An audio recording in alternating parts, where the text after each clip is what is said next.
একটা নতুন বাইক কেনার জন্য যেই কারণগুলো সবচেয়ে গুরুত্বপূর্ণ ভূমিকা পালন করে তার মধ্যে মাইলেজ অন্যতম। আবার বাইকাররা যেই সমস্যাগুলো নিয়ে সার্ভিস পয়েন্ট ভিজিট করেন সেখানেও মাইলেজ একটা কমন সমস্যা।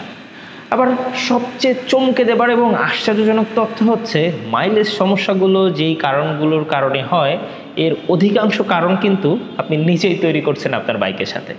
জানি আশ্চর্য হচ্ছেন, আশ্চর্য হওয়ার দরকার নেই, নড়েচড়ে শক্ত হয়ে বসুন, আপনার চিন্তার ভাঁজ এখনই সমান করে দিচ্ছি। আপনি দেখছেন কিউরিয়াস বাইকার।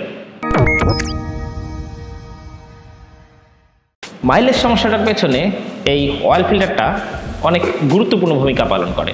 কিভাবে বলছি, তার আগে বলে নিই এই অয়েল ফিল্টারটা আসলে ইঞ্জিনের ভেতরে কি কাজ করে। অয়েল ফিল্টারটা মূলত রেস্টুরেন্টে ওয়েটার বয়ের মতন কাজ করে। ওয়েটার বয় যেরকম রেস্টুরেন্টের প্রত্যেক টেবিলে খাবার সরবরাহ করে এবং খাওয়া শেষে সেই টেবিলটাকে পরিষ্কার পরিচ্ছন্ন রাখে, উচ্ছিষ্টগুলো পরিষ্কার করে। সো অয়েল ফিল্টারটা ইঞ্জিনের প্রত্যেকটা অংশে একটা বিশুদ্ধ অয়েল সাপ্লাই করে এবং অয়েলের মধ্যে যদি কোনো ধাতব কণা থাকে, দূষিত পদার্থ থাকে, সেটা সে নিজের মধ্যে সংরক্ষণ করে আবার পুনরায় একটা ফ্রেশ অয়েল পুরো ইঞ্জিনের সব জায়গায় ছড়িয়ে দেয়। খুব সহজ করে যদি বলতে চাই তাহলে অয়েল ফিল্টারটা একটা ছাঁকুনি যেটা ইঞ্জিন অয়েলকে ক্রমাগত ছাঁকতে থাকে। সাধারণত অয়েল ফিল্টার এইরকম একটা ক্যানের মতো হয় এবং এর চতুর্দিকে হলুদ যে অংশটা দেখতে পাচ্ছেন এটা সিনথেটিক ফাইবারের একটা ছাঁকনি, যার কাজ মূলত হচ্ছে ইঞ্জিন অয়েলটাকে ছাঁকা এবং এর মধ্যে যদি কোনো দূষিত কণা থাকে সেটা এর ভেতরে সংরক্ষণ করা। সো নকল অয়েল ফিল্টারগুলোর উৎপাদন খরচ কমানোর জন্য ওরা যেটা করে সেটা হচ্ছে এখানে সিনথেটিক ফাইবার ইউজ না করে ওরা ইউজ করে হচ্ছে কাগজ।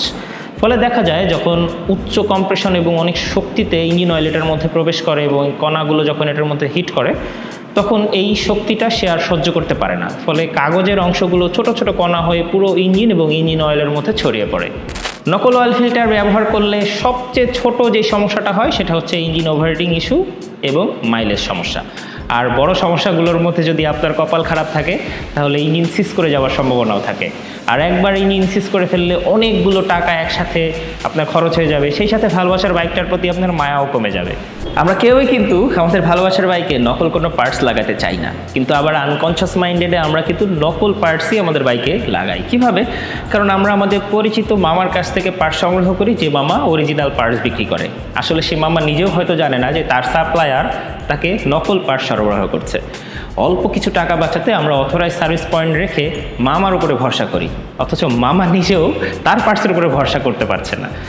তাই ভালোবাসার বাইকের ক্ষেত্রে কেনই কম্প্রোমাইজ? অথরাইজ সার্ভিস পয়েন্ট থেকে অরিজিনাল পার্টস কিনুন, ভালোবাসার বাইকের স্বাস্থ্য ভালো রাখেন।